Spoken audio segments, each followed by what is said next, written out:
Bismillahirrahmanirrahim. Assalamu alaikum. I am Sayyid Akif Shah, lecturer finance at Institute of Business Studies, Kohat University of Science and Technology. The title of this course is Intermediate Accounting, and the course code for this subject is BS 363. This is lecture number 21st, and the topic for today's discussion is royalty accounts and their concepts. The outline of this lecture comprises of the discussion related with what is a royalty and what are different kind of royalty accounts. Secondly, who is a lessor? Third, who is known as a lessee? What is minimum or dead rent involved in the royalty accounts? And finally, what is a short working account? Let's discuss what is the royalty account. When a person having an exclusive right of some sort transfer it to the another person in exchange for a certain amount calculated with reference to the quantities sold or produced, such an amount is known as royalty. In a simple terminology, let me explain with the help of A and B person as an example. For example, there are two persons. One is known as Mr. A, who is a landlord, who is going to give the special right to the person B for using certain amount of a certain piece of land which is owned by Mr. A, and he has given an exclusive right to the person B to utilize or to use that piece of land for mining or extracting certain natural resources. And if the party B, and when the party B pays out certain amount of money for utilizing this piece of land, that amount is known as royalty to the landlord, who is Mr. A in this case. So when a certain person having an exclusive right to use some sort of a tangible assets or a patent or a copyright to another person, such kind of agreement is known as the royalty agreement, in which the lessee is supposed to pay out the royalty to the lessor or landlord for using his property.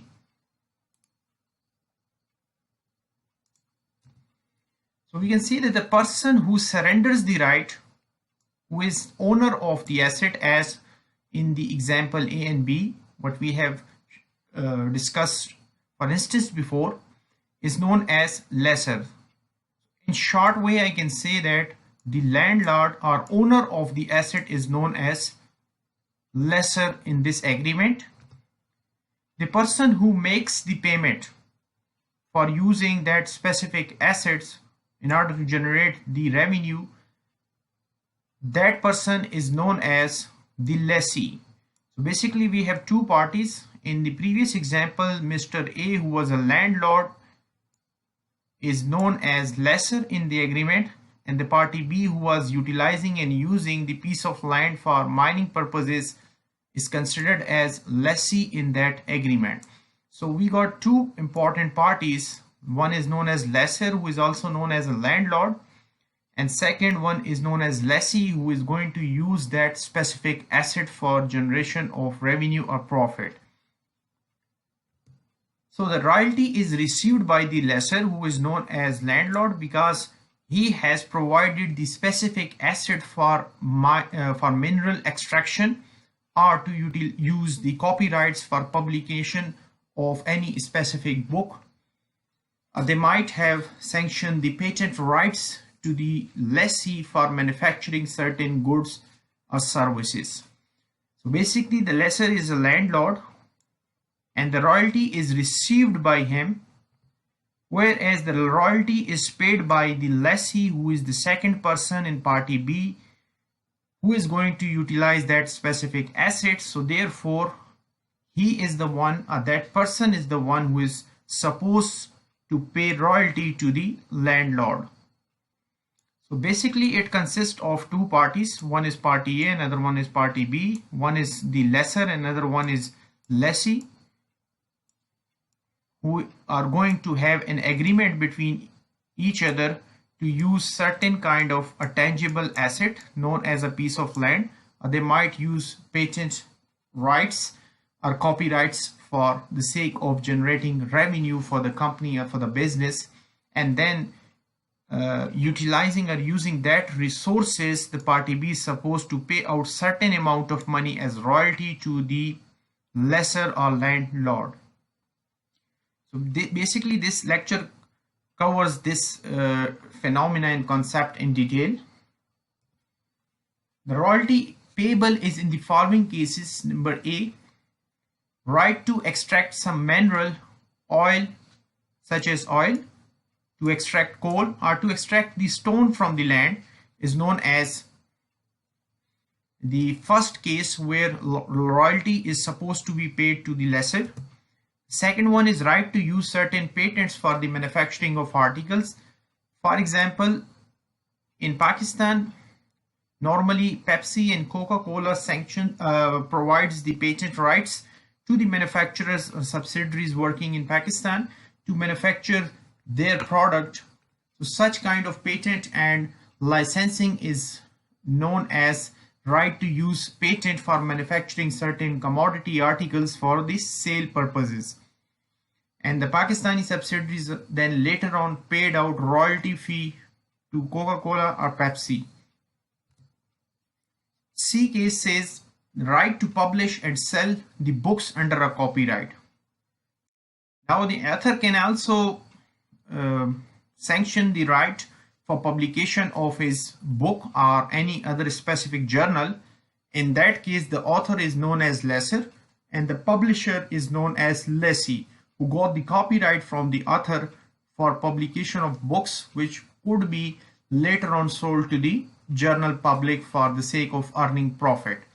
So at the end of the year or at the end of the specific month, the lessee in C case is supposed to pay out royalty on number of books he has sold to the general public.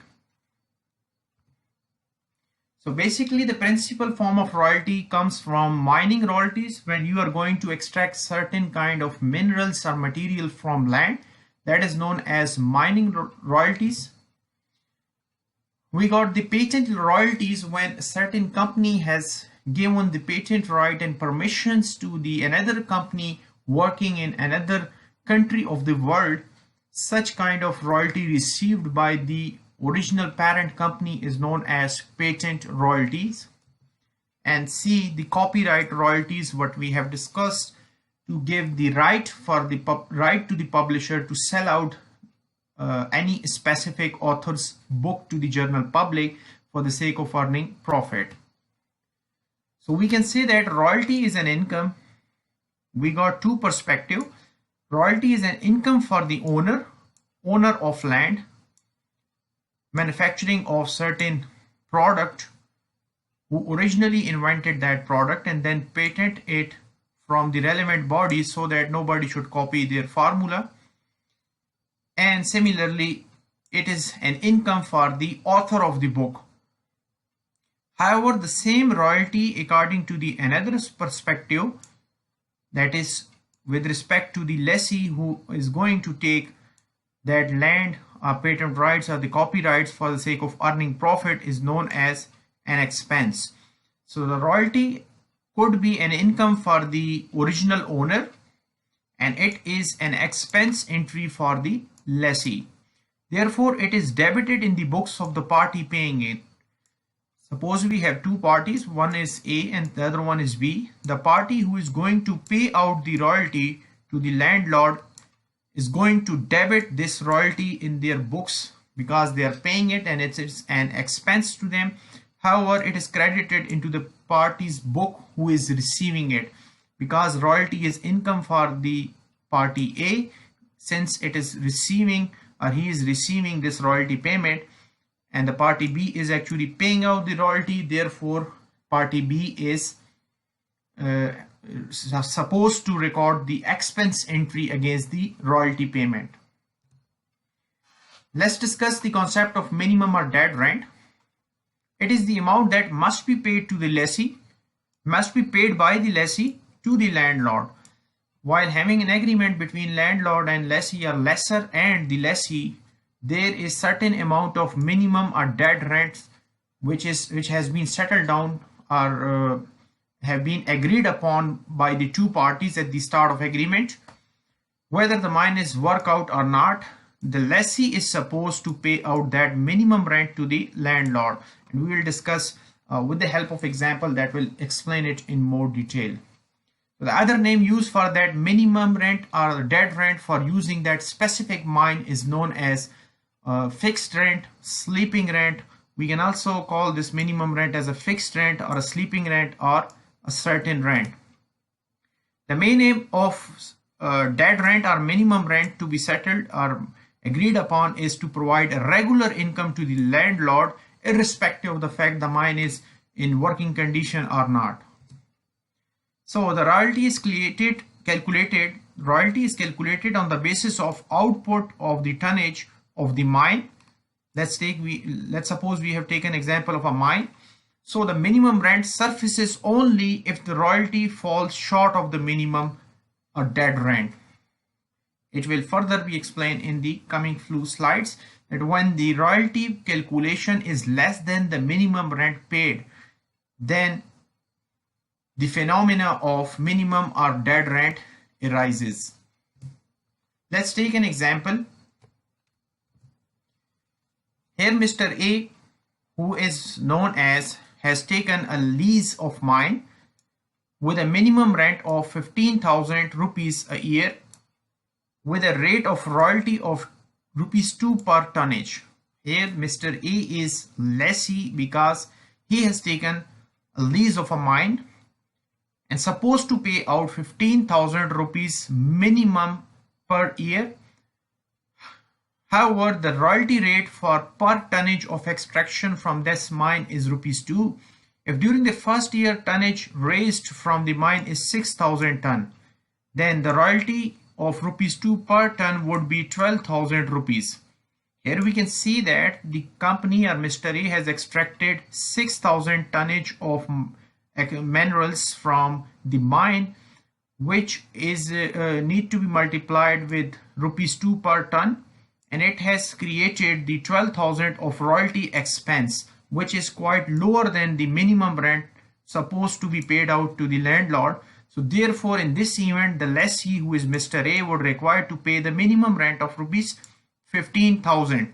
So in this case, as the agreement has been done between Mr. A and the landlord is to pay out 15,000 as minimum rent for this mine, therefore the lessee is required to pay out rupees 15,000 in the first year irrespective of the fact that mine has not been utilized at its full capacity in its first year. However, let's take another case, like if, however, the tonnage in the first year reached to 9,000 tons, the royalty in this case would have been 18,000, because you can multiply that the Mr. A has extracted 9,000 tons of mineral from this mine, which needs to be multiplied by with rupees 2 per tonnage.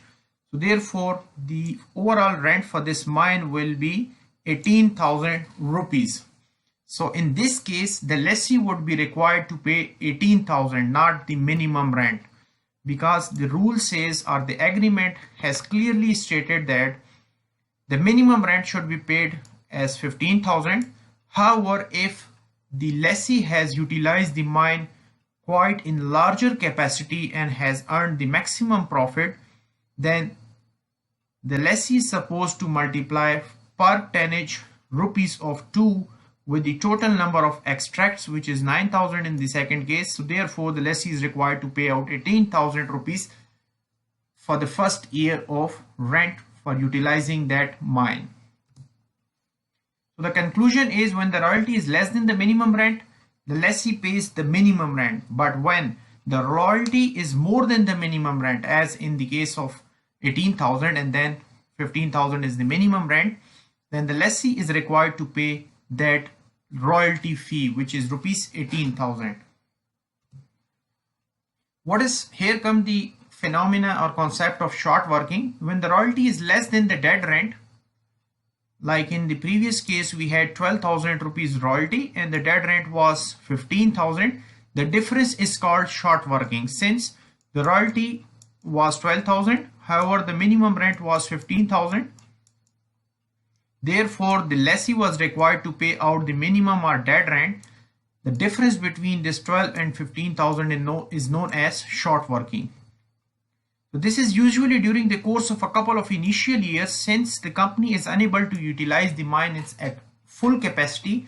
So therefore this short working phenomena arises in the initial year of utilizing or using the mines. However, when the company is able to utilize the mines at its full capacity, then the short working phenomena eliminates automatically. Let's take an example.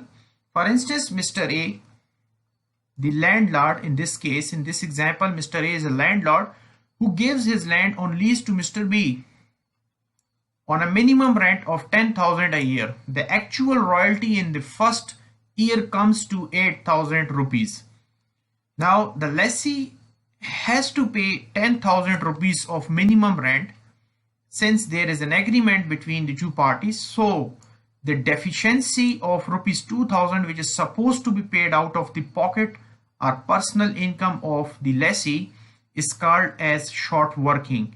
So here rupees 2,000 is known as short working, which was short to meet the minimum or dead rent. So therefore it is termed as short working account or short working in a simple terminology.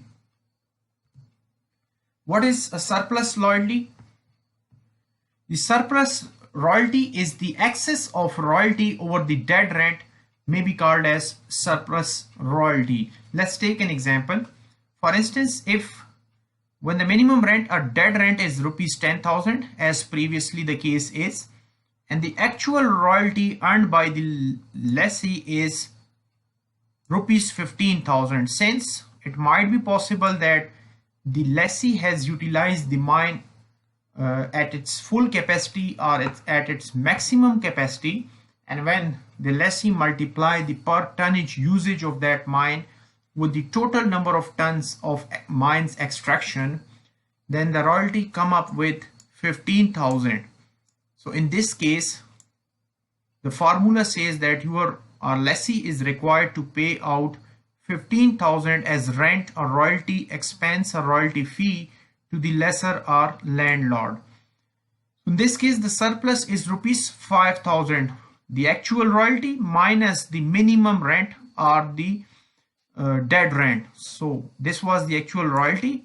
However, the lessee was supposed to pay at least 10,000 for using this mine. Therefore, we can say that in this case, the landlord is earning surplus royalty. And with respect to the lessee who has taken this mine to utilize, it is the surplus expense, since that lessee is supposed to pay out 5,000 rupees in excess to the minimum rent. So we have to understand both the perspective, that is with respect to the lessor and from the perspective of the lessee, to understand the royalty phenomena or concept, so that we may be able to journalize their entries correctly. Now let's discuss the recoupment of short working concept. The agreement further states that the royalty agreement may contain the short working, that is, the excess amount paid in the earlier years are recoverable. As we know that at the start of first year, the lessee is unable to utilize the mine at its full capacities, as in the previous case the lessee was utilizing it up to the capacity of 8,000. However, he was obliged or required to pay out the minimum rent. So in this case, the party was paying 2,000 as short working. However, the agreement states that if in the subsequent years, like in year 2 and year 3, if the company has, rather I must say, if the lessee has utilized the mine at its maximum capacity to earn to extract the minerals in large, so that its royalty come up well above the minimum or dead rent, which is 10,000, and in this second year the company is required to pay out 11,000 as royalty to the landlord. So in this case the agreement states that the short working which the company or lessee has paid in the previous year in excess to the original royalty, that is recoverable to them by the lessee in the subsequent years when the royalties are in excess of minimum rent. So here the royalty fee, which is 11,000, is quite in excess to the minimum rent. However, in the first year the lessee has paid out 2,000 rupees as short working, which is recoverable to him. So in the second year the lessee is not required to pay out 11,000, rather he is required to pay out only the minimum rent and then to recover 1,000 of its short working what he has paid in excess in the initial year.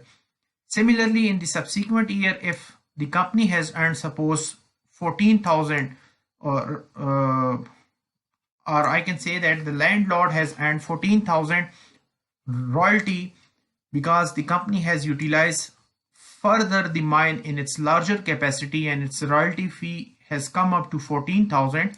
However, the minimum rent required to be paid to the landlord is 10,000. So therefore we got still short working account which is left over by subtracting this initial recovery of 1,000. Still we have 1,000 in the short working account. Therefore we need to recover this amount what we have paid in the first year in excess to the royalty fee to the landlord.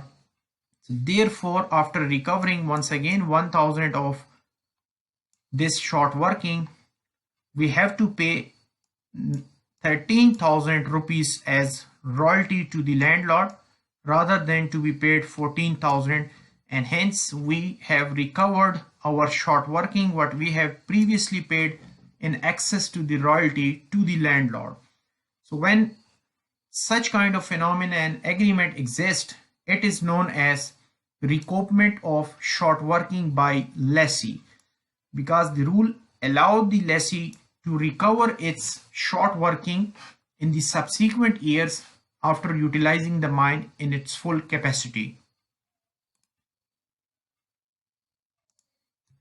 So we can say that the right of getting back the excess payment made by the lessee in the earlier year is called the right of recoupment or right of short working. The right of recoupment of short working can be either fixed or restricted, or it could be unrestricted floating.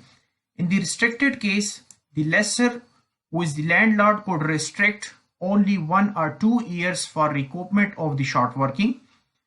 However, the agreement may also have unrestricted or floating recoupment of short working. In that case, the lessee can recover its short working in any subsequent 2 or 3 years.